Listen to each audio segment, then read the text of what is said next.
Battle Through the Heavens. By Heavenly Silkworm Potato. Kabanata 1191. Evolution. Sky Demon Puppet. Bang! Bang! Mabangis na sumayaw sa kalangitan ang mga maliliwanag na kulog na parang malalaking dragon. Kaagad, isang maliwanag na kidlat na kumikinang ang mabilis na bumaba mula sa lahat ng direksyon. Sa wakas, nagsama-sama silang hampasin ang katawan ng Earth Demon Puppet. Marahas na damapo ang Thunderbolt sa katawan ng Earth Demon Puppet. Isang maliwanag na pilak na bolt ang naghiwalay. Kaagad, nag-transform ito sa hindi mabilang na bilang ng maliliit na electric serpent na dumaloy sa balat ng Earth Demon Puppet bago pumasok sa katawan nito. Ang matingkad na lakas ay bumangon sa katawan ng Earth Demon Puppet, na mabilis na pinalakas ang mga buto nito at nangungunot na balat. Sa pagtingin sa malayo, ang Earth Demon Puppet ay lumitaw na parang isang Thunder God na nakabitin sa kalangitan. Kumikislap ang kidlat sa 100 talampakang radius nito. Ang nakakatakot na momentum na iyon ay naging sanhi ng mga tao na hindi sinasadyang maramdaman na ang balat sa kanilang mga ulo ay nagiging manhid. Tumayo si Xiaoyan habang nasa likod niya ang kanyang mga kamay sa stone stage. Pilit na tinanggap ng Earth Demon Puppet ang lahat ng 5 kulay na Thunderbolts na bumaril patungo sa kanya, na hinayaan siyang hindi mapapantayan ang pag-relax. Hindi man lang niya kinailangan na mag-aksaya ng kahit katiting na lakas para harapin ang maligalig na peel lightning na ito. Walang tigil na umaalingaw-ngaw ang dumadagandong na kulog sa kalangitan. Ang kumikislap na 5 kulay na thundercloud ay isang kidlat na gumagawa ng device na patuloy na naglalabas ng malalakas na thunderbolts. Sa wakas, napunta sila sa katawan ng Sky Demon Puppet. Ang 5 kulay na thundercloud ay lumundag. Nagpatuloy ito ng 10 minuto bago ito unti-unting huminto. Halos 100 nakakatakot na thunderbolts ang sumugod mula sa thundercloud sa loob ng 10 minutong ito. Sa kabutihang palad, ang mga kidlat na ito ay hindi nakapinsala sa Earth Demon Puppet. Sa halip, ang maliwanag na pilak na ibabaw nito ay malabo na may batik-batik na mga gintong kinang. Talagang karapat-dapat itong maging isang 5 kulay na peel lightning. Ang matalas na mata ni Xiaoyan ang unang nakatuklas ng mga gintong kinang na kumikislap sa paligid ng katawan ng Earth Demon Puppet. Kaagad, isang ekspresyon ng kagalakan ang hindi sinasadyang sumilay sa kanyang mga mata. Bagamat ang gintong kulay na ito ay sobrang malabo, si Xiaoyan ay lubos na nasisiyahan dito. Malinaw niyang naunawaan kung anong uri ng napakalaking lakas ang kakailanganin para ma-evolve ang Earth Demon Puppet sa Sky Demon Puppet. Gayunpaman, ang buong katawan ng Sky Demon Puppet ay kulay ginto. Sa kasalukuyan, ang Earth Demon Puppet ay medyo malayo pa rito. Isang ekspresyon ng pag-iisip ang bumungad sa mukha ni Xiaoyan matapos siyang makaramdam ng kagalakan. Mahina siyang bamulong. Ito ay hindi sapat. Habang nagmumuni-muni si Xiaoyan, ang 5 kulay na ulap sa kalangitan ay tila naging galit nang ang mga kulog ay hinigop ng Earth Demon Puppet. Kaagad, kumulo ang ulap. Isang hindi pangkaraniwang puwersa ng pagsipsip ang biglang lumabas mula sa ulap. Natigilan ang lahat ng matuklasan ang isang pares ng mga thundercloud na tila may hinihila. Dahan-dahan silang nagtipon sa paligid ng 5 kulay na peel lightning. Natigilan ang lahat ng makita ang eksenang ito. Maging si Zuan Kongzi at ang iba pa ay hindi inaasahan na ang peel lightning na ito ay bubuo ng hindi pangkaraniwang pagbabago. Natigilan ang mga ekspresyon ng grupo ni Cao Ying. Pinanood nila ang peel lightning sa itaas ng kanilang mga ulo na nagtitipon sa kalangitan kung saan matatagpuan si Xiaoyan. Ilang sandali pa, isang napakalaking ulap na kulog ang tumakip sa kalangitan. Ang swerte ng brat na ito ay hindi pangkaraniwang masama. Kahit na ang langit ay tinutulungan ang matandang ito. Ang Old Mugo, na orihinal na nabigo, ay nagulat dahil sa pagbabagong ito. Agad na bumungad sa kanyang mga mata ang ligaw na saya. Ito ay isang pagkakataon na ibinigay sa kanya ng langit. Biglang nagdulot ng kaguluhan ang napakalaking ulap sa stadium. Ang lakas ng kidlat sa kalangitan ay labis na nakakatakot. Kung ito ay random na madudurog, malamang na ang mga naroroon ay maaaring humantong sa malubhang pinsala.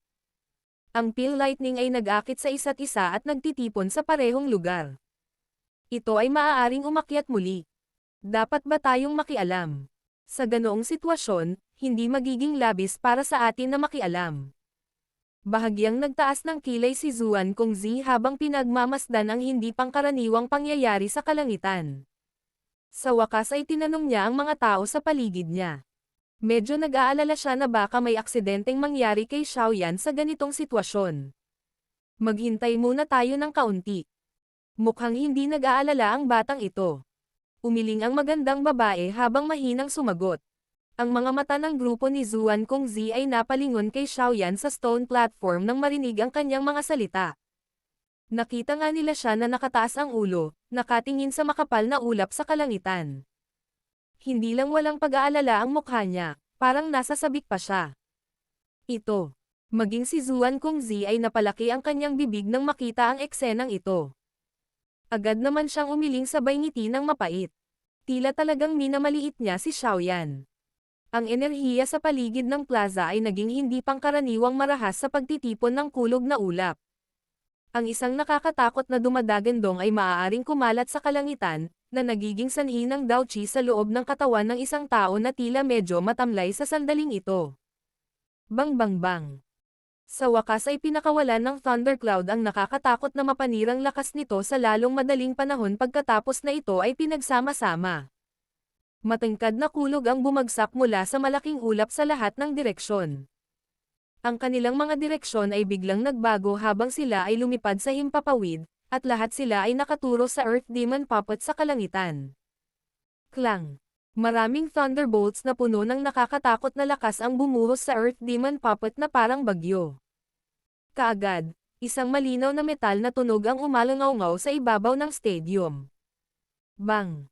Ang katawan ng Earth Demon Puppet ay patuloy na nahulog sa ilalim ng ligaw na pag-atake ng mga kulog na ito. Ang nakapalibot na espasyo ay bumuo ng ilang maitim na spatial crack sa gitna ng pag-ataking ito. Anong malakas na kulog? Napakaraming ekspresyon ng mga tao ang nagbago nang makita nila ang maitim na spatial na linya. Natigilan ang kanilang mga mata habang nakatingin sa lumalakas na Earth Demon Puppet sa loob ng langit na puno ng kidlat.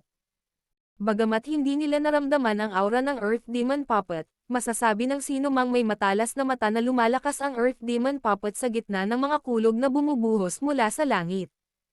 Ang matangkad na mga kulog na patuloy na bumabagsak ay naging sanhi ng paglaki ng ngiti sa mukha ni Xiaoyan. Natuklasan niya na ang kulay gintong kinang sa Earth Demon Puppet ay lumalawak habang ang mga kulog na kumikislap pababa. Malapit na.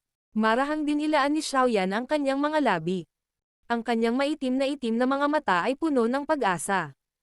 Makapal ang kulog habang tinatakpan nito ang kalangitan. Ang paulit-ulit na tunog ng kulog ay nagdulot ng pakiramdam ng maraming tao na namamanhid ang kanilang mga tainga. Ngayon, nasaksihan nila ang pinakamaraming peel lightning na makikita nila sa kanilang buhay.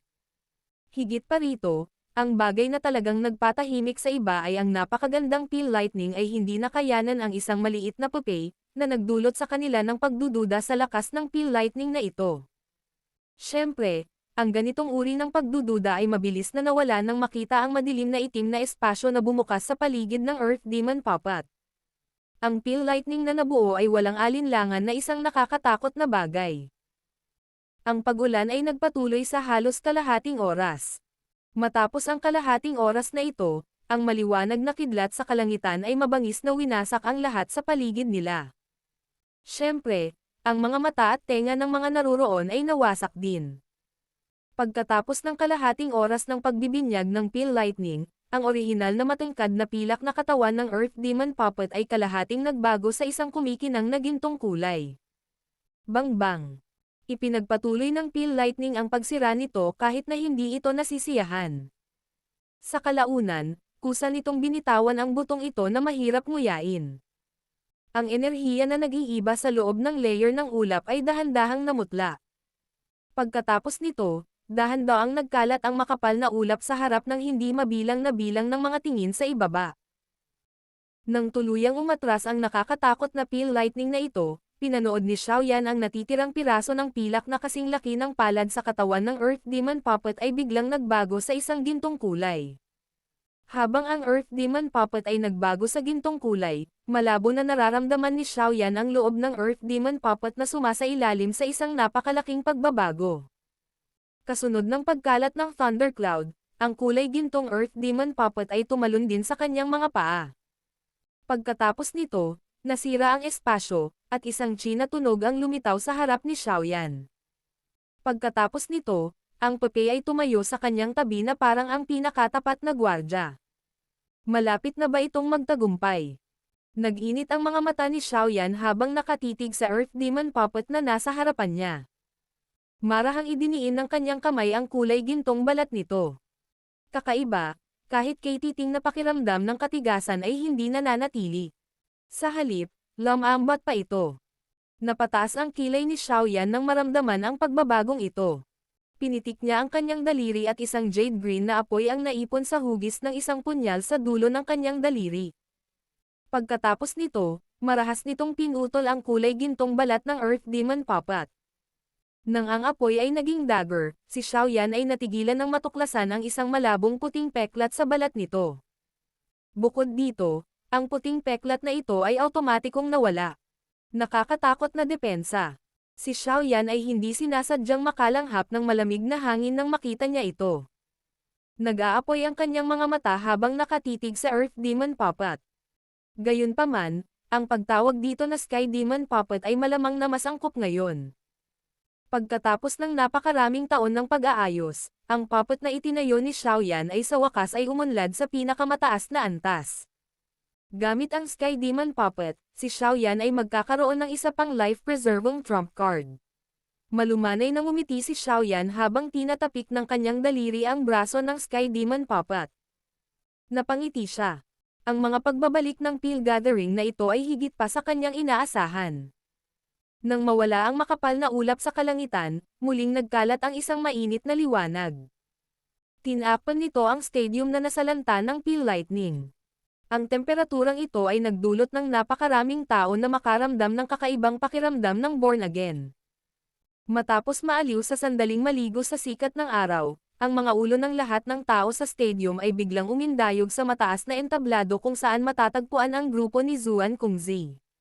Kasalukuyang malapit nang matapos ang Peel Gathering. Ang susunod ay ang oras upang ipahayag ang panghuling nagwagi. Battle Through the Heavens. Kabanata 1192. Ang pagsara ng Peel Gathering. Ngumiti si Zuan Kongzi sa mataas na entablado sa buong stadium. Agad naman siyang humakbang pasulong. Ang kanyang mga mata ay dahan-dahang dumaan sa langit bago huminto sa isang payat na figure.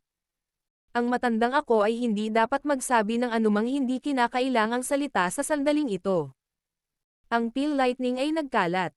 Lahat ng mga kakumpetensya, mangyaring ilabas ang mga gamot na napino mo. Ang 10 dagdag na tao na nananatili pa rin sa stone platform ay nag-alinlangan sandali nang marinig ang boses ni Zuan Kongzi. Maraming bilog at may kintab na medicinal pill ang dahan-daang lumipad mula sa kanilang mga kamay. Lumutang sila sa harapan nila. Ang mga pabangong panggamot na nananatili sa plaza ay naging mas siksik nang lumitaw ang mga gamot na ito. Napatingin ang hindi mabilang na mga tingin. 9 na gabi perlas na pag-iral ang naruroon sa gitna ng mga lumulutang na gamot na table task. Bagamat ang mga ito ay may magandang kalidad at hinahangad sa Tier 7 na mataas na grado na mga medicinal pill, hindi sila kapansin-pansin. Ito ay dahil sa itaas ng 9 na Tier 7 medicinal pill na ito ay 5 medicinal pill na may mahinang espiritual na fog na nakapaligid sa kanila. Bagamat magkapareho ang panlabas na anyo ng isang Tier 7 na tableta at isang Tier 8 na tableta, kahit na ang isang taong walang alam tungkol sa pagpipino ng mga tableta ay makakapagsabi ng pagkakaiba sa pagitan ng dalawa. Ang pagkakaibang ito ay ang pagkakaiba sa espiritualidad. Ang enerhiya ng isang Tier 7 medicinal pill ay sobrang siksik. Gayunpaman, ito ay isang patay na tableta.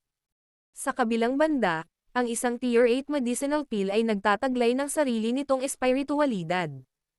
Tanging ang ganitong uri ng medicinal pill ang maaaring tawaging living pill o spiritual pill.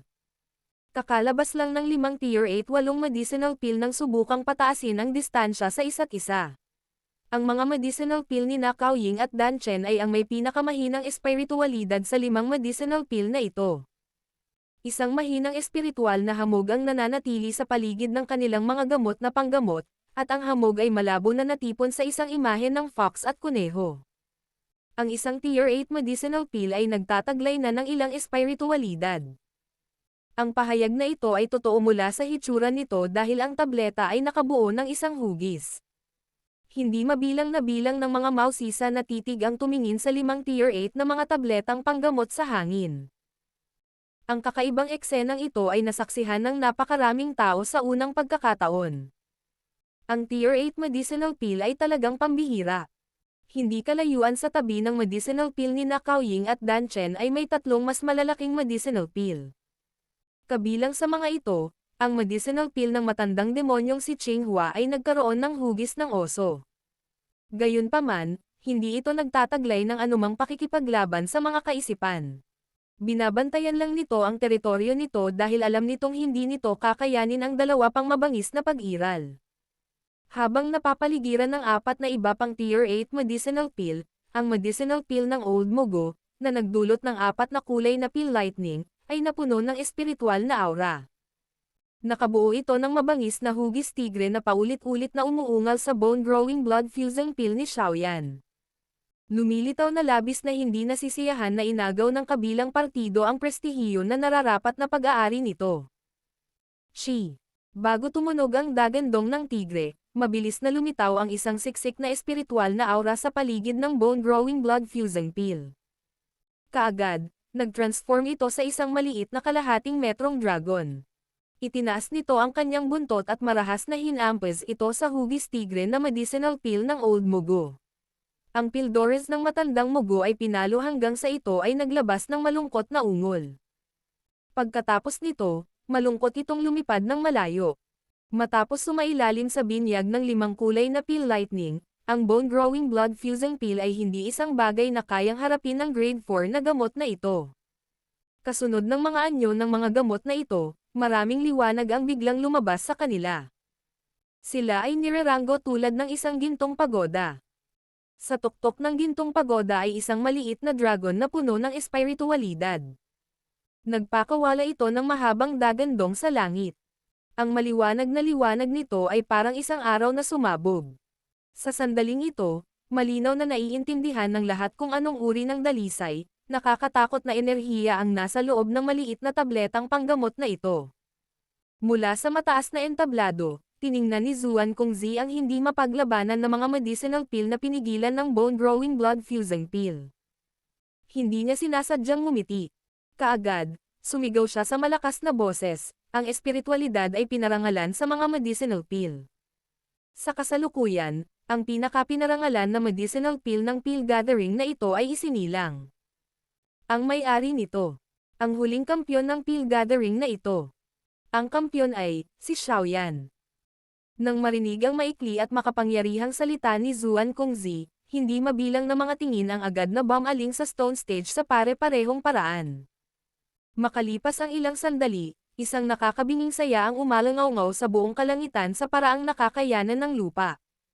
Nasaksihan nila ang paglitaw ng isang himala gayon din ang malaking pagmamalaki sa pagbabalik tanaw sa mga bagay gamit ang sariling lakas. Ang pagmamataas na ito ay naging sanhi ng pagkagulo ng mga puso ng hindi mabilang na bilang ng mga tao. Dahil dito ay kumulo ang kanilang dugo. Tinatanaw ni Xiaoyan ang kumukulong stadium mula sa stone platform sa itaas. Hindi niya sinasadyang ngumiti. Kaagad, ang kanyang mga mata ay tumingin sa langit habang siya ay mahinang bumubulong sa kanyang puso. Guro, ang disipulong ito ay hindi naging dahilan upang mawalan ka ng mukha. Si Cao Ying at ang iba pa ay nagpakita ng inggit na mga ekspresyon sa kanilang mga mata habang nakatingin sila kay Xiaoyan, na naging sentro ng atensyon ng libu-libong tao. Sa sandaling ito, walang alinlangan na siya ang pinaka-nakasisilaw na tao sa entablado. Ang kampyon ng pill gathering. Ang kwalipikasyong ito ay ang representasyon ng isang pinakamataas na dalubhasa dahil ang lahat ng mga kampyon sa pill gathering mula sa mga nakaraang henerasyon ay naging nangungunang mga buhay. Sapat na ang puntong ito para maunawaan ng mga tao sa paligid kung anong uri ng nakakagulat na potensyal ang taglay ng payat at binata na ito. Ang ekspresyon ni Song Qing ay komplikado habang nakatitig kay Xiaoyan. Ang kanyang mga mata ay naninibugho, ngunit ipinakita pa rin ang isang malaking halaga ng kawalan ng kakayahan. Ang pagganap ni Xiaoyan sa pagkakataong ito ay nagdulot ng pagkatalo na damdamin na lumitaw sa kanyang puso. Hindi man lang niya naisip na maabutin si Xiaoyan. Bastos. Ang pinakagalit na tao ay natural na si Old Mugo. Ang posisyon ng kampyon na malapit na niyang makuha ay biglang naglaho. Bukod dito, siya ay kinutya ni Xiaoyan. Paanong hindi ito magiging sanhi ng galit ng alchemist guro na ito, na nagtataglay ng isang mahusay na reputasyon sa Central Plains? Bagamat siya ay galit na galit, wala siyang magawa sa sandaling ito. Nakatingin lang siya habang ang sukdulang kaluwalhatian ng pagiging kampyon ay patuloy na dumapo sa mga balikat ni Xiaoyan. Brat, hindi ka dapat maging masaya.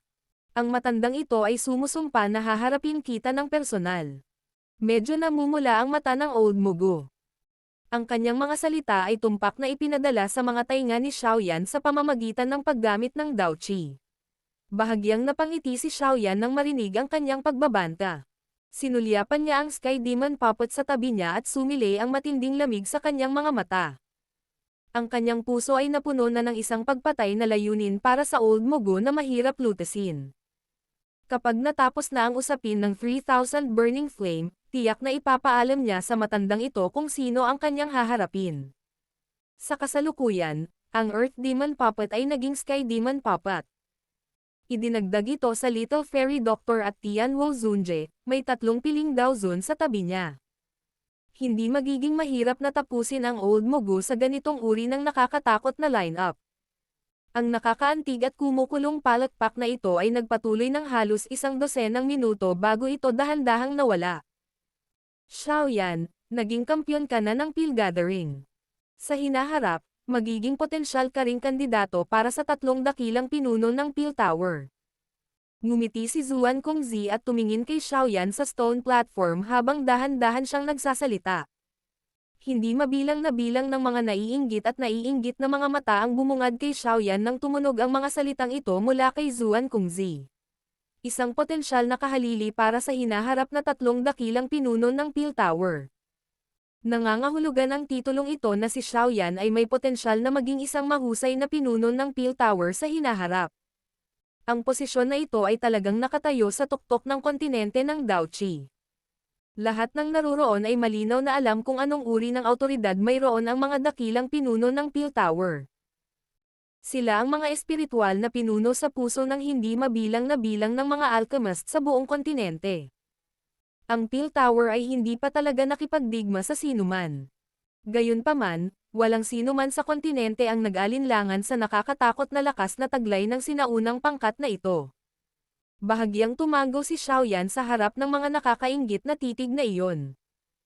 Hindi alintana kung siya ay tunay na magiging isang mahusay na pinuno ng Peel Tower sa hinaharap, kahit papaano, hindi na kailangang tanggihan ang titulo. Tulad ng sinabi ko kanina, makakakuha ka ng isang scroll na naglalaman ng paraan ng pagsasanay sa kaluluwa mula noong sinaunang panahon bilang kampyon. Ikinaway ni Zuan Kongzi ang kanyang kamay. Isang sinaunang balumbon na balat ng kambing ang lumitaw sa loob nito. Matapos nito ay itinulak pasulong ang kanyang palad. Ang sinaunang scroll na ito ay sumugod kay Xiaoyan sa bilis na parang kidlat sa ilalim ng pinaghalong liwanag.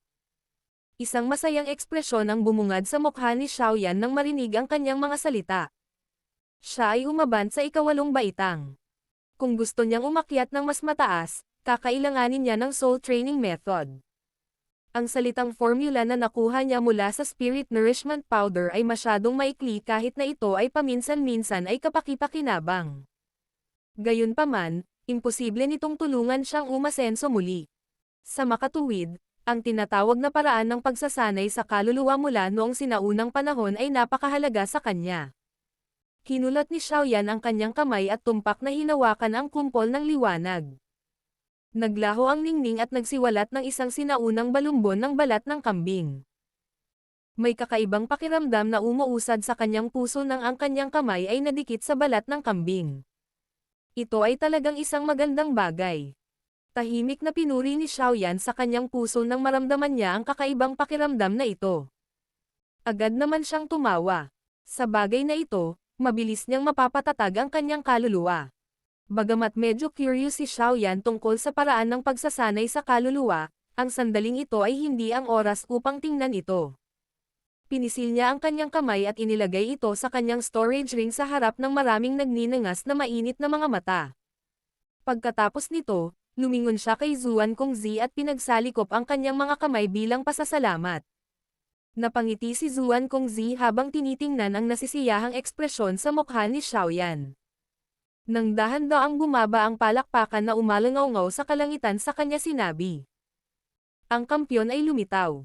Ang Star Realm ay magbubukas sa loob ng 2 araw.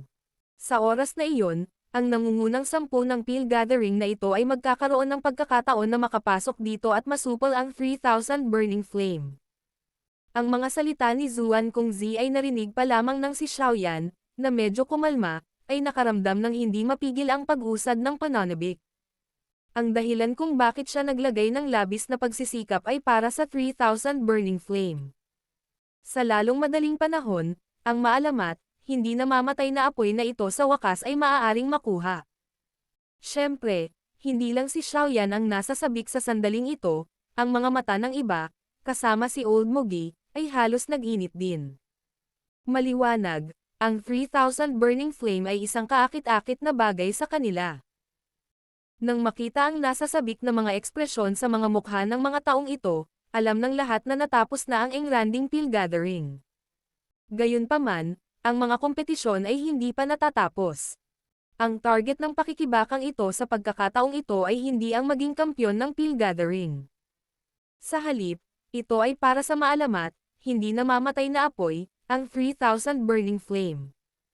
Sino lamang ang makakakuha ng kanilang mga kamay sa gayong kakaibang bagay? Ang tanong na ito ay naging sanhi ng mga puso ng mga naruroon na mapuno ng pag-asa at pag-usisa. Battle Through the Heavens.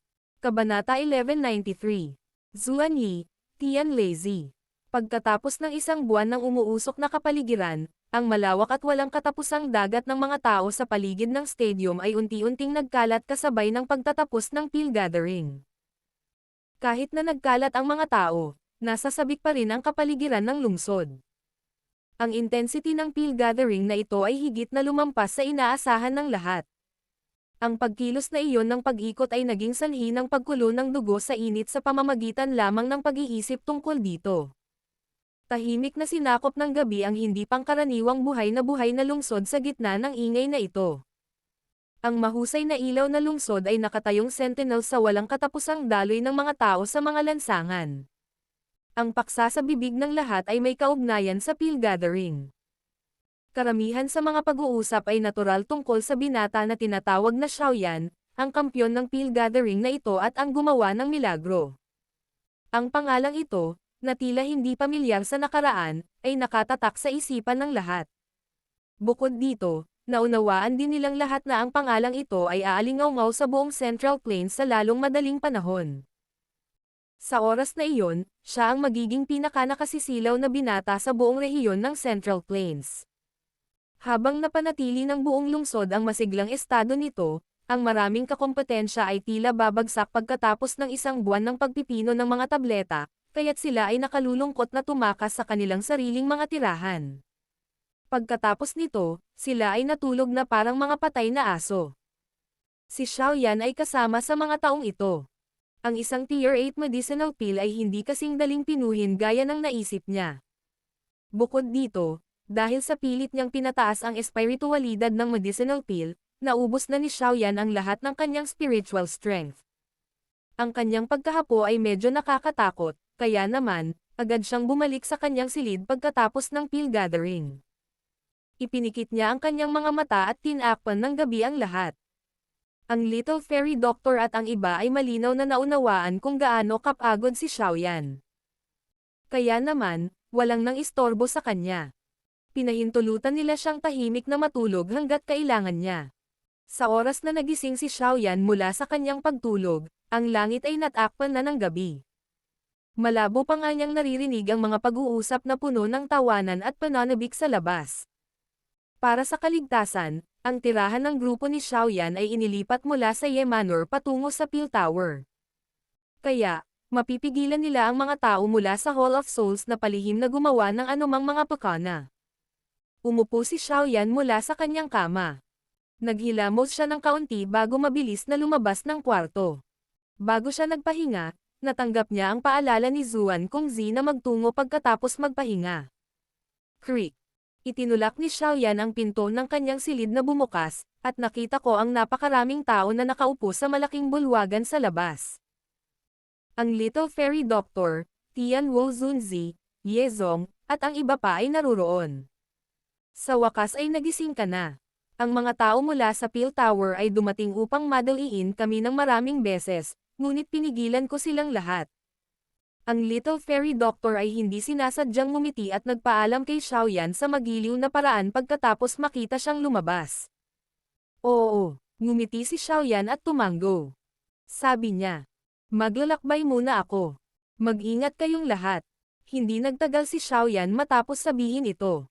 Nagkwentuhan pa siya ng kaunti bago siya nagmamadaling lumabas ng kwarto. Pagkatapos nito, sumugod siya sa tuktok ng Peel Tower. Maraming alchemist ang nakilala ni Xiaoyan sa daan. Ang mga taong ito ay nagmamadaling bumigay nang makita nila si Xiaoyan. May paggalang pa nga sa kanilang mga mata nang tumingin sila kay Xiaoyan. Binago ni Xiaoyan ang tide sa panahon ng Peel Gathering at napanatili ang dignidad ng Peel Tower. Katumbas ito ng pagprotekta sa kanilang pride. Bukod pa rito, ang antas ng alchemist na ipinakita ni Xiaoyan sa panahon ng Peel Gathering ay karapat-dapat sa kanilang magalang na pagtrato.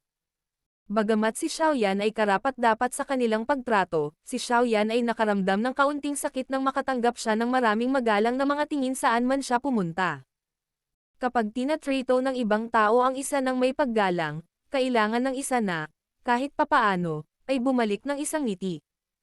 Kaya naman, ang paglalakbay ay nagresulta sa mukha ni Xiaoyan na nakangiti hanggang sa halos magka-cramps. Sa huli, si Xiaoyan, na sa wakas ay hindi na nakatiis na ngumiti, ay mas bumilis habang nagmamadaling umakyat sa tuktok ng Peel Tower sa harap ng natulala na mga mata ng lahat. Ho! Sa wakas ay dumating si Xiaoyan sa labas ng isang malaking bulwagan sa pinakamataas na antas makalipas ang 10 minuto. Napahilamos siya sa mukha bago marahang kumatok sa pinto. Pasok. Nakalapag lang ang daliri ni Xiaoyan sa pinto nang ang mahinang tawa ni Zuan Kongzi ay napalabas mula sa likuran nito. Nang marinig ito, itinulak ni Xiaoyan ang pinto at pumasok. Lumibot ang kanyang tingin sa paligid, at nakita niya ang napakaraming figure na nakatayo sa loob ng malaking bulwagan. Sina Cao Ying, Dan Chen, at Song Qing ay naroon lahat. Bukod dito, mayroong 3 figure sa mga upuan ng mga pinuno. Ang nasa gitna ay si Zuan Kongzi. Sa isang gilid niya ay ang magandang babaeng iyon at sa kabilang banda ay ang dark-skinned elder na si Xiaoyan na nakita sa mataas na stage. Lahat ng tingin sa bulwagan ay natipon kay Xiaoyan sa sandaling pumasok siya sa bulwagan. Mula sa isang tiyak na pananaw, si Xiaoyan, na naging kampyon ng Peel Gathering, ay maaaring ituring na isang mula sa Peel Tower. Bukod dito, ang posisyon ng isang potensyal na kahalili ay hindi mababa. Kahit isang ordinaryong elder ay kailangang magalang na batiin siya sakaling makilala siya. Hihihi. Dumating na ang champion natin. Hindi sinasadyang ngumiti si Zuan Kongzi at nanunokso nang makita si Xiaoyan. Isang mapait na tawa ang pinakawalan ni Xiaoyan. Lumakad siya ng ilang hakbang pasulong at tumabi kay Cao Ying at sa iba pa. Pagkatapos nito, itinaas niya ang kanyang mga kamay ng may paggalang kay Zuan Kongzi Trio at binati sila. Ako na ang gagawa ng pagpapakilala. Ngumiti si Zuan Kongzi. Itinuro niya ang magandang babae sa kanyang tabi, na gumagamit ng maamong tingin upang tumingin kay Xiaoyan. Sinabi niya, ito ang pinuno ng asosasyon na si Zuan Yi. Hihihi. Siya ay may malalim na relasyon sa iyong guro. Maaari mo siyang tawaging Tita Zuan. Nagulat si Xiaoyan nang marinig ang mga salita ni Zuan Kongzi. Tiningnan niya ang mapanuksong ngiti sa mukha ni Zuan Kongzi, at ang sulok ng kanyang bibig ay hindi sinasadyang kumunot. Gayunpaman, natigilan ang kanyang mga mata habang nakatingin sa magandang babae. Isang malalim na relasyon sa guro. Ito kaya ang asawa ng maalamat na gurong iyon. Ikaw na matanda. Anong kalokohan ang ibinubulalas mo? Ang magandang babaeng iyon, na tinatawag na Zuan Yi, Isang mahinang pamumula na hindi sinasadyang lumipad sa kanyang mukha sa ilalim ng nakatulalan na mga mata ni Xiaoyan. Galit niyang pinandilatan si Zuan Kongzi bago ibinaling ang mga mata kay Xiaoyan. Malumanay ang boses niya habang sinasabi. Tinatawag kang Xiaoyan, tama ba? Ang matandang lalaking iyon na si Yao Chen ay talagang tumanggap ng isang mabuting disipulo sa pagkakataong ito. Nang makita ang paraan ng pagkilos ni Zuan Yi, naunawaan ni Xiaoyan sa kanyang puso na tiyak na mayroon siyang relasyon sa guro na hindi alam ng karamihan. Hindi siya naglakas loob na maliitin siya. Kung talagang tulad ng iniisip niya, kailangan niyang yumoko at ihain ang tiyan nito. Binabati ni Xiaoyan si Zuan. Tita Zuan. Saglit na nag-alinlangan si Xiaoyan bago niya biglang nakita ang ekspresyong ibinibigay sa kanya ni Zuan Kongzi.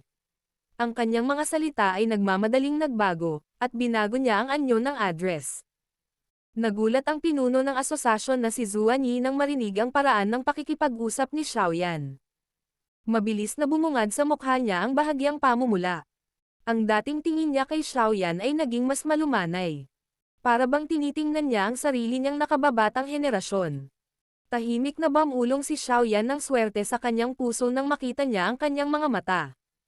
Bagamat hindi niya alam kung talagang may relasyon ang guro sa kanya, halatang may nararamdaman ang kabilang partido para kay Yao Lao. Lumilitaw na ang guro ay nag-iwan ng maraming emosyonal na relasyon noon. Ito ang pinuno ng asosasyon na si Tian Lazy. Ang mga mata ni Zuan Kongzi ay bumaling sa madilim na balat na elder na may hindi pangkaraniwang malamig at mabagsik na mukha. Nakangiting pinakilala siya ni Zuan Kongzi. Binabati ni Xiaoyan mula sa nakababatang henerasyon ang pinuno ng asosasyon na si Tian Lazy. Si Xiaoyan ay nagmamadaling nagbigay ng pagbati muli nang marinig siyang ipinakilala.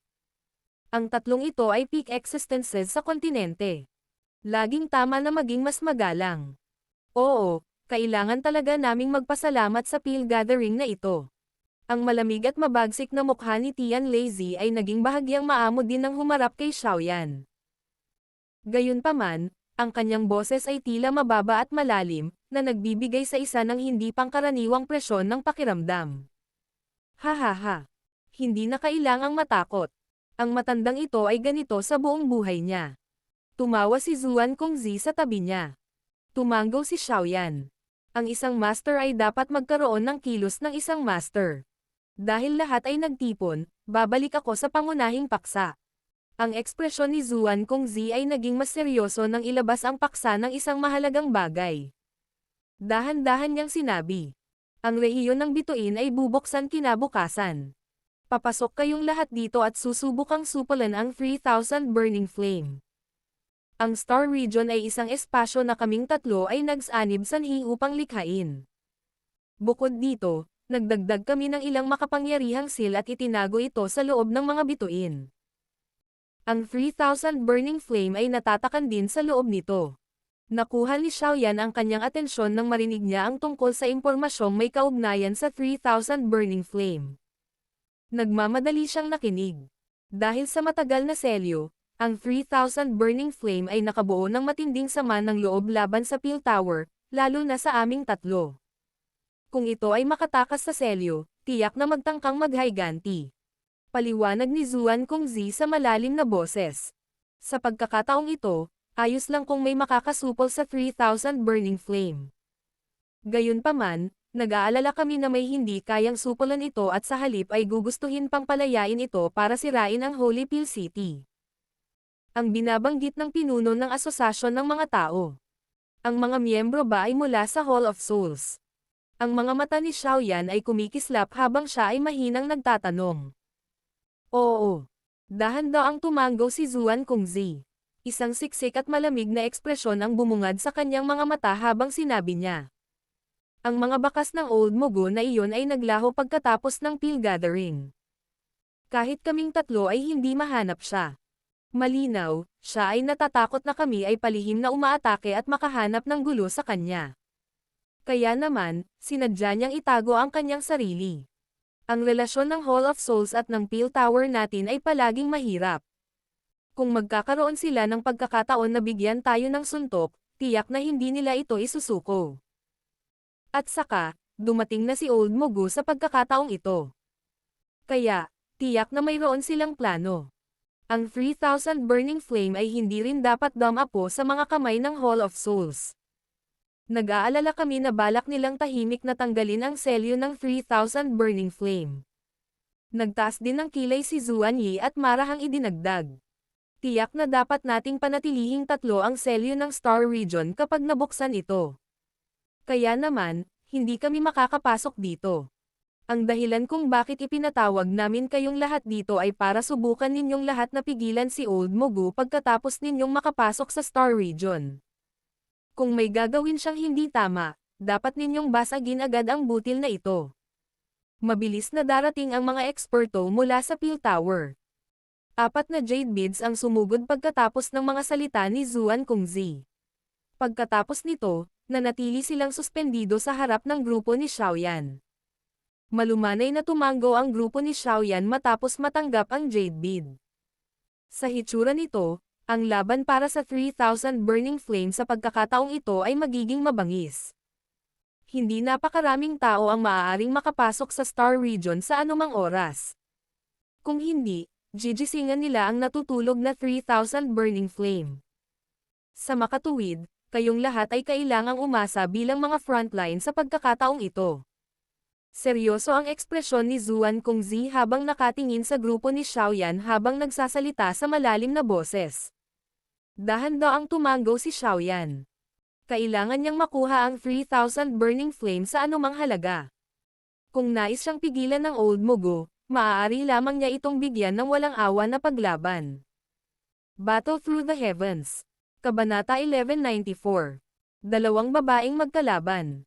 Matapos talakayin ang ilang mga bagay tungkol sa pagbubukas ng Star Region kasama ang lahat ng natipon, umalis ang grupo ni Xiaoyan sa malaking bulwagan. Hindi nagtagal si Xiaoyan matapos umalis sa malaking bulwagan. Tumalikod siya at naglakad patungo sa isang daanan. Gayunpaman, ang kanyang mga paa ay humakbang pasulong nang lumitaw ang isang magandang figure sa kanyang harapan na sinamahan ng isang halimuyak. Nagulat si Xiaoyan bago siya agad na tumawa. Bakit? May problema ba si Miss Cao Ying? Wala. Nagkataon ay tinatahak ko ang parehong landas ng sa iyo. Sabay tayong umalis. Matamis na ngumiti si Cao Ying. Ang kanyang katanji tanging mukha ay nagpakita ng isang kaakit-akit na pagkaakit. Ang babaeng ito ay parang demonyong fox na maaaring magdala ng kapahamakan sa isang bansa at sa mga mamamayan nito. Sapat na ang mga ngiti at pagsimangot niya para mabaliw sa kanya ang isang lalaki. Natigilan si Xiaoyan nang marinig niya ang paanyaya nito. Kailan pa siya naging maayos ng bruhang ito?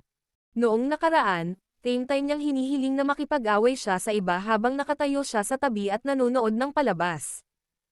Habang pinag-iisipan ni Xiaoyan kung ano ang nangyayari sa kanyang puso, bahagyang lumala ang ekspresyon ni Song Qing.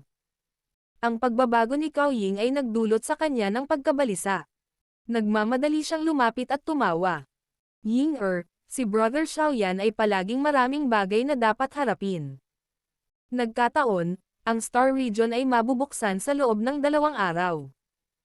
Sa oras na iyon, ang matandang bastos na Old Mogu ay maaaring maglunsad muli ng palihim na pag-atake. Kung magsasanay tayo ngayon, maaari tayong magbantay laban sa kanya pagdating ng panahon. Oo, ang mga salita ni Brother Song ay tama. Magmamadaling tumango si Xiaoyan nang marinig ang mga ito. Medyo natatakot siya sa bruhang ito na si Cao Ying. Hindi niya nais na paglaruan siya dahil humakbang si Song Qing, nagmamadali siyang itulak siya sa kanya. Gayunpaman, bago matapos ang mga salita ni Xiaoyan, ang nakakaakit na ngiti sa mukha ni Cao Ying ay binawi. Mahina niyang sinabi, "Hindi na kailangan. Hindi ko nais na maiwan muli bilang isang sakripisyo." Nalungkot si Song Qing nang marinig niya ang mga salita ni Cao Ying. Ang kanyang ekspresyon ay naging kakaibang napahiya. Tara na. Lumingon kay Xiaoyan ang magagandang mata ni Cao Ying. Marahas itong tumingin sa kanya. Sa hitsura niya, tila mababaliw ang bruhang ito kung magdadahilan pa si Xiaoyan. Walang magawang umiling si Xiaoyan. Ibinatol niya ng nakakaawang tingin si Song Qing. Kahit na ang mga aksyon ni Song Qing na iwan ang kanyang kasama sa isang kritikal na sandali ay talagang walang kahihiyan, ang pakikitungo na kasalukuyang natanggap niya ay medyo nakakaawa din. Tahimik na bumantong hininga si Xiaoyan sa kanyang puso. Tumalikod na lang siya at naglakad patungo sa hagdan na patungo sa ibaba ng Peel Tower. Saka lang ngumiti si Cao Ying. Pagkatapos nito, mahigpit itong sumunod sa likuran niya. Ang kanyang malutong at mahinang pagtawa ay naging dahilan upang maramdaman ng isa ang paglambot ng kanyang mga buto. Ang ekspresyon ni Song Qing ay pabago-bago ng isip habang pinagmamasdan ang likod ng 2 taong ito na naglalaho sa malayo. Maya-maya pa'y marahas niyang itinikom ang kanyang mga ngipin. Madilim ang kanyang mukha, solemn na habang ibinaba niya ang kanyang manggas at umalis. Si Xiaoyan at Cao Ying ay naglakad pababa. Nagpatuloy siya sa mahinang pagtatanong tungkol sa hindi mahalagang bagay. Ang kanyang kaakit-akit na pag-uugali na paminsan-minsan ay nagtatakip sa kanyang bibig at mahinang tumawa ay magiging sanhi ng ilang mga batang alchemist na hindi sinasadyang huminto sa kanilang mga yapak. May ilang inggit ang kanilang mga mata nang tumingin sila kay Xiaoyan. Ang mga nakakainggit na titig na ito ay nagdudulot kay Xiaoyan na parang nakaupo siya sa mga karayom. Ang bruhang ito ay hindi mahuhulaan. Walang nakakaalam kung ano lang ang iniisip niya. Maging si Xiaoyan mismo ay hindi sigurado kung bakit bigla itong naging malumanay sa kanya. Hindi kaya dahil nailigtas niya ang buhay niya pabalik sa Peel Realm. Ang maikling paglalakbay na ito ay parang isang mahabang marcha patungo kay Xiaoyan. Isang mahabang buntong hininga lang ang pinakawalan niya nang makarating na siya sa kanyang tirahan pagkatapos ng matinding kahirapan. Nakatayo si Xiaoyan sa koridor sa labas ng silid. Balak na sana niyang ibuka ang bibig at magpaalam nang biglang bumukas ang pinto ng kwarto na may langit-ngit. Kaagad, isang puting figure ang dahan-daang lumabas. Sumilay ang pagkagulat sa kanyang mga mata nang makita niyang kasama ni Xiaoyan si Cao Ying. Little Fairy Doctor. Nakaramdam ng kaunting saya ang puso ni Xiaoyan nang makita niya kung sino ang lumitaw. Nagmamadaling tinawag siya nito bago mabilis na naglakad pasulong. Huminto din ang mga mata ni Cao Ying sa Little Fairy Doctor pagkatapos niyang magpakita. Dahan-daang umangat ang mala-picture niyang kilay. Kahit na ang hitsura ng Little Fairy Doctor ay hindi kasing kabigha-bigani ni Cao Ying, naglalaman ito ng kahinahunan na nagpainit sa puso ng isang tao, lalo na ngayon na ang kanyang woeful poison body ay ganap ng kontrolado. Ang mahinang lamig na umiiral sa pagitan ng kanyang mga kilay noong nakaraan ay tahimik na nawala. Ang kasalukuyang Little Fairy Doctor ay katulad ng babaeng nakita ni Xiaoyan sa Qingshan Town, na nagtataglay ng magandang kakisigan tulad ng isang engkanto. Kung si Cao Ying ay inilarawan bilang isang nakakabighani at nakakaakit na mangkukulam, ang Little Fairy Doctor ay parang isang diwata na nahulog sa mortal na kaharian. Ang dalawang babae ay nagtataglay ng dalawang ganap na magkaibang kilos. Gayunpaman, pareho silang nakakaakit. Dahan-daang kumurap ang magagandang mata ng Little Fairy Doctor nang makita niya si Xiaoyan na mabilis na lumakad palapit. Matapos makita ang ekspresyon sa kanyang mga mata, naunawaan ng matalinong babae ang lahat ng nasa puso niya. Ang sulok ng kanyang bibig ay hindi sinasadyang nagpakita ng isang mainit na ngiti. Cao Ying. Maaari ko bang malaman kung paano ka haharapin? Isang nakakaakit na ngiti ang sumilay sa mukha ni Cao Ying habang iniabot niya ang kanyang mahaba at makitid na kamay habang nagpapakilala. Little Fairy Doctor.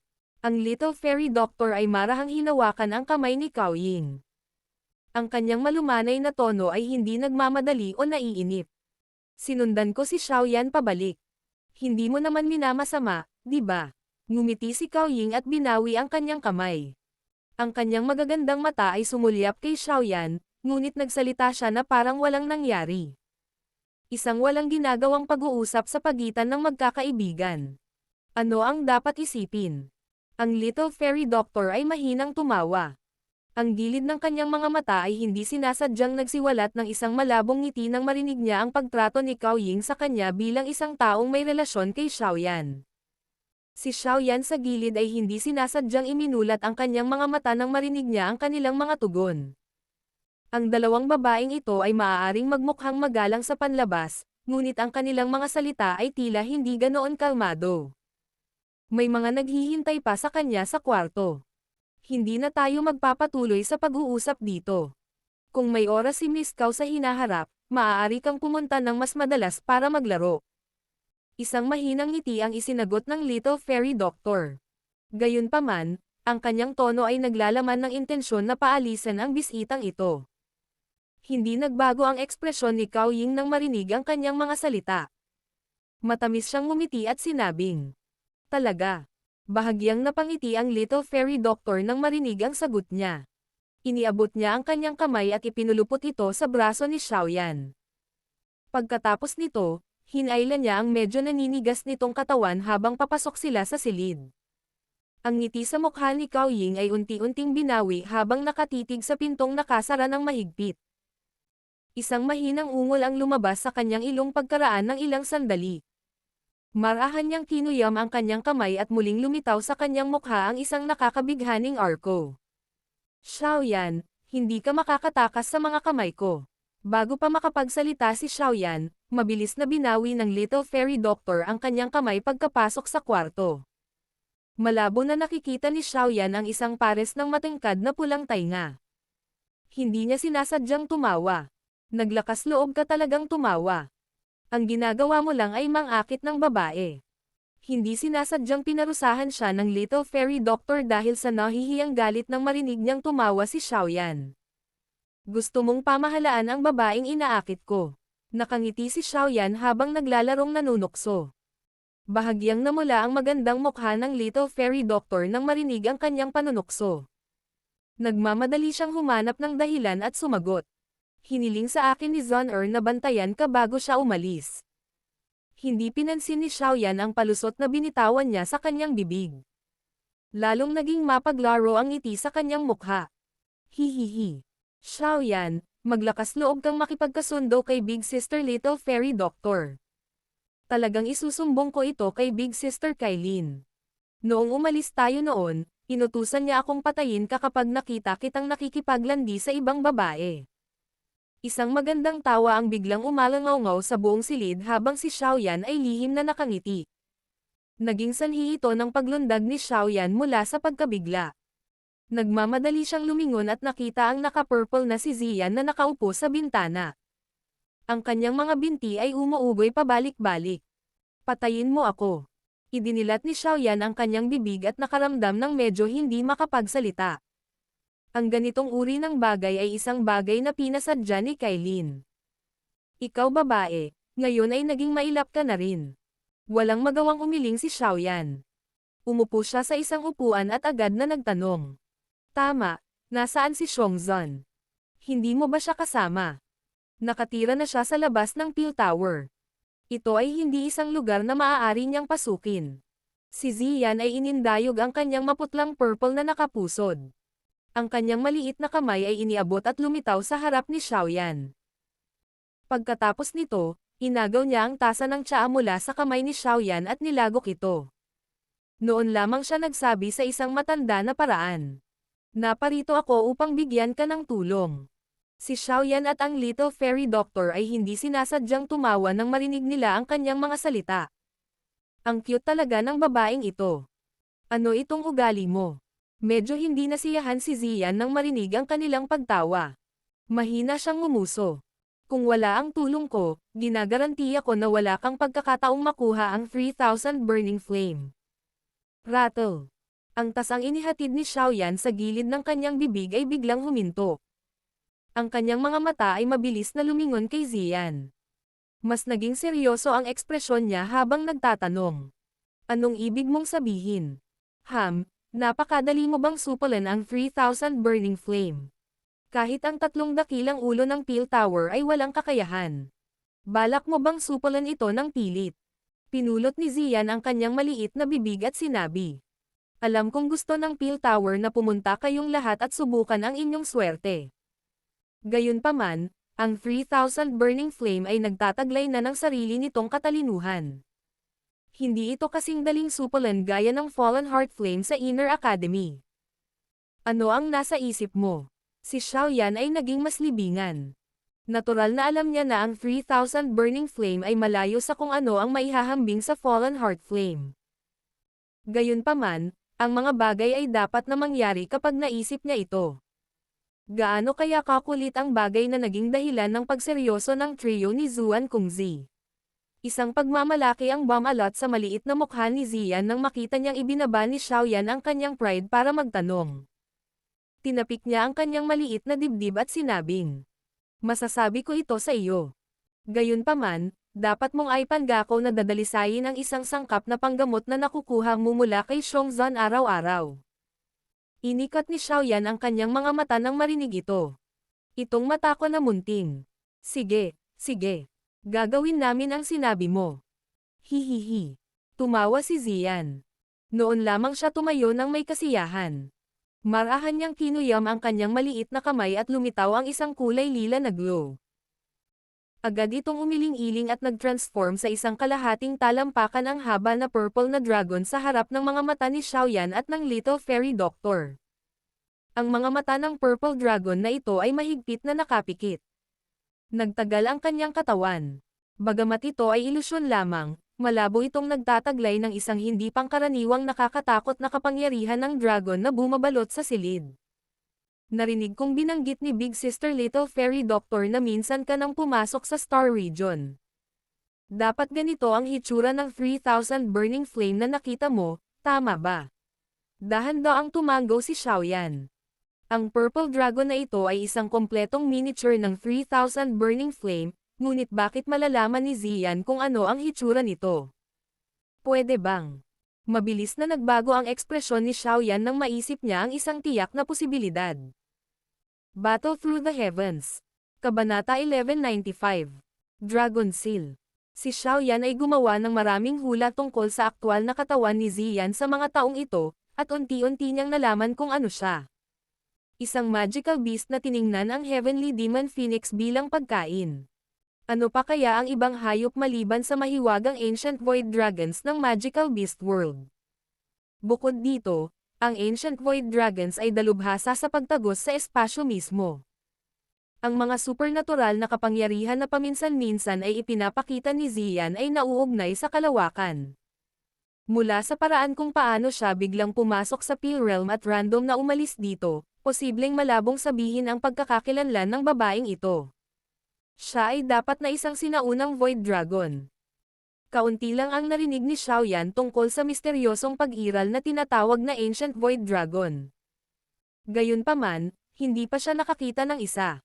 Sa makatuwid, hindi siya sigurado kung ano ang hitsura ng kanilang aktwal na anyo.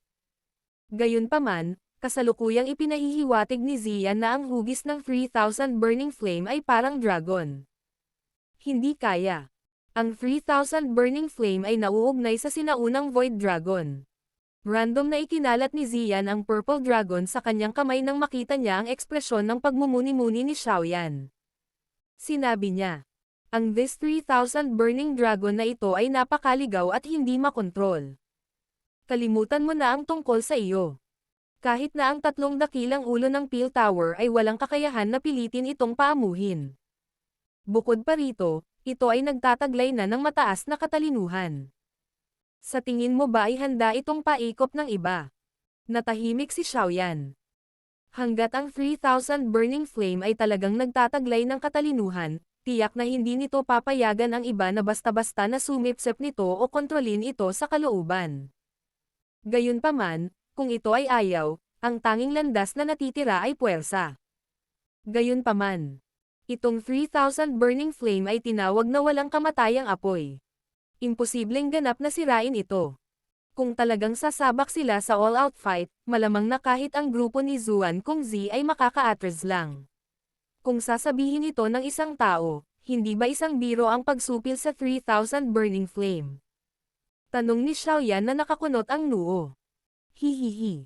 Maaari mo ring sabihin ito. Ang 3 dakilang pinuno ng Peel Tower ay nag-isip tungkol sa 3,000 burning flame sa sobrang simpleng paraan.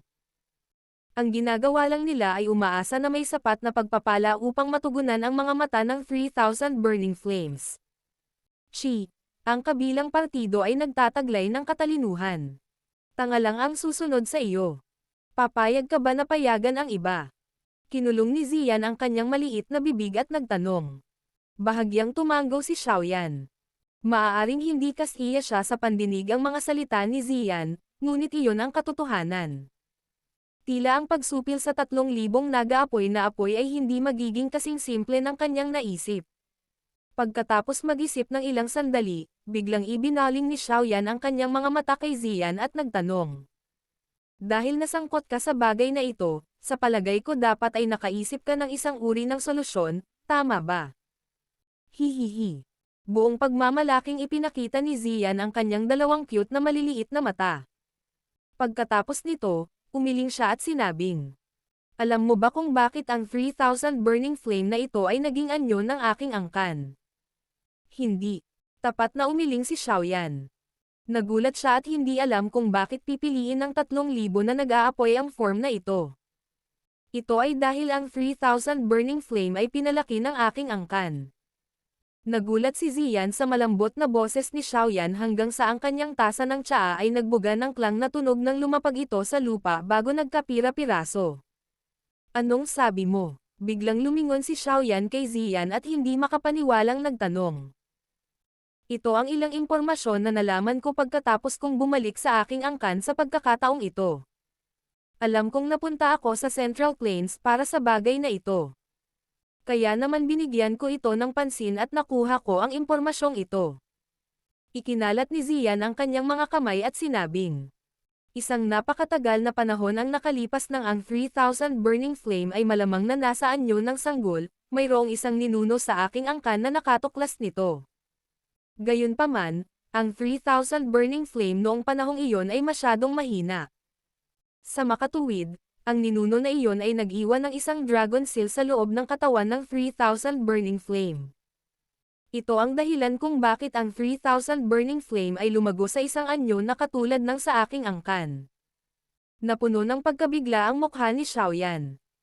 Ilang sandali pa bago siya dahan-daang umupo sa kanyang upuan. Napalunok siya ng laway. Pagkatapos ng lahat ng pakikialam na ito, itong 3,000 burning flame ay bagay sa isang may-ari. Kung buhay pa ang ninuno na iyon, masasabi mong may may-ari itong 3,000 burning flame. Sa kabutihang palad, batay sa mga talaan ng angkan, ang ninuno na iyon ay tuluyang nawalan ng pakikipag-ugnayan sa isang special tour. Pagkaraan ng maraming taon, hindi ko akalain na nabubuhay pa ang kanyang bangkay. Mukhang naunawaan ni Ziyan ang iniisip ni Xiaoyan nang makita ang kanyang ekspresyon. Agad siyang tumawa. Ho! Ang medyo maputlang mukha ni Xiaoyan ay unti-unting nabawi ang makinis na pamumula nang marinig niya ang kanyang mga salita. Pinunasan niya ang malamig na pawis sa kanyang noo. Kung may magsasabi sa kanya na ang 3,000 burning flame ay may nagmamay-ari sa puntong ito, pagkatapos niyang gumugol ng malaking pagsisikap, malamang na si Xiaoyan ay mabaliw kahit na sa kanyang kalmado. Hihihi. Dapat kang matuwa na ang ninuno ko ay nag-iwan ng dragon seal sa loob ng 3,000 burning flame noon. Kung hindi, malamang na wala kang pagkakataon. Tumawa si Ziyan. Kinuyam niya ang maliit niyang kamay at may lumabas na maliit na bote ng jade. Isang malalim na gininto ang dugo ang dumadaloy sa loob ng bote ng jade. Mayroong isang hindi pangkaraniwang malakas na kapangyarihan ng dragon na malabo na kumakalat mula rito. Ito ba? Ang mga mata ni Xiaoyan ay nagsiwalat ng pagkagulat habang siya ay mahinang nagtanong. Ang dugo ng isang ancient dragon. Halika, iunat mo ang iyong kamay. Bilin ni Ziyan. Ano? Nagdududang tanong ni Xiaoyan. Gayunpaman, iniabot niya ang kanyang kamay tulad ng sinabi sa kanya. Itatanim ko itong dragon seal sa iyong kamay. Maingat na pinatulo ni Ziyan ang isang dark golden drop ng dugo mula sa jade bottle papunta sa kamay ni Xiaoyan. Dama po ito sa palad niya. Pagkatapos nun, biglang nagbago ang kamay niya. Makikita ng isang tao ang isang madilim na gintong patak ng dugo na kumakalat at bumubuo ng kakaibang simbolo na nakadikit sa palad ni Xiaoyan. Kaya kung supalan ang 3,000 burning flame gamit ito. Tiningnan ni Xiaoyan ang kakaibang simbolo sa kanyang kamay at curious na nagtanong. Managinip ka. Mabuti, kunin mo ito. Kapag nakapasok ka na sa Star Region, subukan mong ilagay ang patak ng dugo sa noo ng 3,000 burning flame. Pagkatapos nito, ang selyo ng dragon na nakatago sa loob ng katawan nito ay maa-activate. Si Ziyan ay iniwas ni Ziyan ang kanyang purple na nakapusod at idinagdag. Gayunpaman, Ipinapayo ko sa iyo na maghintay hanggang ang 3,000 burning flame ay naubos na ng pagkakataong iyon bago ka maubos ng pagkakataong iyon. Maging mas malaki. Paano kung mabaigo ako? Natuklasan ng matalas na pandama ni Xiaoyan ang isang bagay na hindi tama. Kung mabaigo ka. Biglang pinahaba ni Ziyan ang kanyang maliit na dila bago sinabing. Ang Dragon Seal na ito ay gumagana sa magkabilang paraan. Kung magtagumpay ka, makokontrol mo ito. Kung mabibigo ka, ito ang makokontrol sa iyo. Tila tinamaan ng kidlat si Xiaoyan nang marinig niya ang kanyang mga salita. Bahagyang nagbago din ang mukha ng Little Fairy Doctor habang sinabi niya sa malalim na boses. Babae, anong biro ang pinaglalaroan mo? Maglakas loob ka bang kunin ang isang bagay na may malubhang kahihinatnan? Hindi mo masusupal ang 3,000 burning flame kung hindi mo ito gagawin. Ang bagay na iyon ay tinatawag na walang kamatayang apoy. Hindi ito takot sa kamatayan. Huwag mong sabihin sa akin na kakampihan mo ito sa mga tuntunin ng habang buhay. Ungol ni Ziyan. Hindi sinasadyang nagpakawala ng mapait na tawa si Xiaoyan nang makita niya ang maling ekspresyon ni Zuyan. Saglit siyang nag-isip bago tinanggap ang maliit na bote ng jade at sinabing. Isa rin itong paraan. Gayunpaman, hindi ito madaling gamitin. Makatiyak kang ang Dragon Seal mo ay isa na lihim kong ninakaw mula sa isang natutulog na elder. Napakahalaga nito. Sa mga tuntunin ng mga marka ng Dragon Seal, tiyak na mas mahusay ito kaysa sa inilagay ng ninuno noon. Sa makatuwid, ang iyong mga pagkakataong magtagumpay ay mas mataas kaysa sa pagkakataon ng 3,000 burning flame hanggat ito ay talagang sinasaktan mo ang isang magandang pagkakataon. Supalan mo yan. Ang maliit na mukha ni Ziyan ay nagsalita sa isang hindi mapapantayang seryosong paraan. Hindi sinasadyang nagpakawala ng mapait na ngiti si Xiaoyan nang marinig ang mga sinabi nito. Ang katapangan ng babaeng ito ay higit pa kaysa sa langit. Malamang na ang mga miyembro ng kanyang angkan ay nagdusa mula sa kanyang pagpapahirap sa panahong ito. Sige, magtitiwala ako sa iyo sa pagkakataong ito. Itinaas ni Xiaoyan ang kanyang ulo upang tingnan ang nag-aalalang ekspresyon ng Little Fairy Doctor pagkatapos na maitago ang bote ng jade. He involuntarily smiled and comforted. Mangyaring makatitiyak, walang mangyayaring masama. Kung may mali talaga, hindi ko gagamitin ang bagay na ito. Alam ko ang limitasyon ko. Marahang tumango lang ang Little Fairy Doctor nang marinig niyang ganito ang sinabi ni Xiaoyan.